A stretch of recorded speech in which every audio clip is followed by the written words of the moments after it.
භාග්‍යවතුන් වහන්සේගේ උතුම් ධාතුන් වහන්සේලාත් අරහන්තක ධාතුන් වහන්සේලාත් දරා වැඩ සිටින ශ්‍රී ධම්මරාජික මහසෑරජාණන් වහන්සේත් රුවන්වන් පාටින් පබලන සිරිපා මහාවිහාරයත් ජීවමාන බුදුරජුන් වැනි වූ සිරි ගෞතම බෝධීන් වහන්සේත් වැඩ සිටින කැලණි ගම්තොට සුපිහිටි සුපූජනීය වූ කඩුවෙල මහමෙවුනාව භාවනා අසපුවේ ධර්මශාලාව පුළුල් කිරීම පිණිස මුල්ගල තැබීමේ පුණ්‍යෝත්සවයේදී පූජ්‍යපාද කිරිබත්කොට ඥානානන්ද පින්වත් ලොකු ස්වාමින් වහන්සේ විසින් ගම්භීර වූ පටිච්ච සමුප්පාද ධර්මය ඇසුරින් පවත්වන්නට යෙදුණු සොඳුරු සදහම් දේශනාව.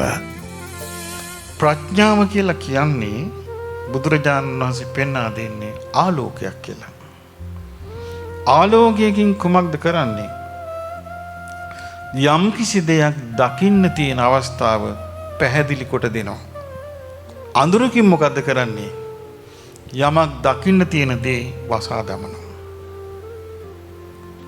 කරුවල වෙලාවට එළියට ගොස් බලන්න කිසිවක් නොපෙනේ.